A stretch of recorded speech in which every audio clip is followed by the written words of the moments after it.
मागच्या एपिसोडमध्ये आपण पाहिलं की पोस्टपार्टम डिप्रेशनमध्ये अटेन्शन किंवा एका गोष्टीवर लक्ष केंद्रित करायची कपॅसिटी थोडीशी डळमळीत होऊ शकते, हलू शकते. त्याशिवाय या कंडिशनमध्ये अजून काय काय होऊ शकतं ते आज आपण बघूयात.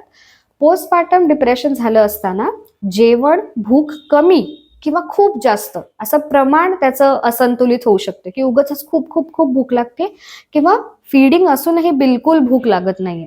झोपेचं स्केड्यूल म्हणा किंवा प्रमाण एनिवे बाळामुळे हलतं, पण त्याशिवाय बाळ झोपलं असतानाही झोप लागत नाही किंवा खूप तास झोप लागत नाही, एकदम झोप कमी होणे किंवा खूप जास्त झोप वाढणे हाही प्रकार पोस्टपार्टम डिप्रेशनमध्ये होऊ शकतो.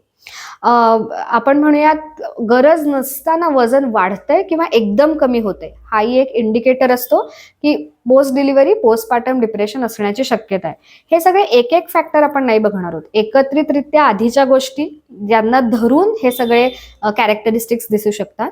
आणि शेवट रोजच्या दैनंदिन कामांमध्ये पण चुका होणे किंवा अगदी साधी साधी कामं करायची इच्छा न होणे, ती करतानाही खूप त्रासदायक वाटणे. जसं मला फक्त आंघोळीला जायचंय पण तरी सुद्धा अजिबात करायची इच्छा होत नाहीये, किंवा उठून फक्त बाल्कनीमध्ये गच्चीत चालून यायचंय पण तरी सुद्धा मला ते करायची एनर्जीच नाही. Extreme feel of loss of energy is also an important characteristic of postpartum depression. I hope तुम्हाला पोस्टपार्टम डिप्रेशन बद्दल थोडीशी आयडिया आली असेल. कधी ही कंडिशन स्वतः डायग्नोस करू नका. पुढच्या एपिसोडमध्ये पण बघूयात की डायग्नोसिस वाईज किंवा हेल्प वाईज आपण म्हणूयात काय काय आपल्याला हेल्प यामध्ये मिळू शकते.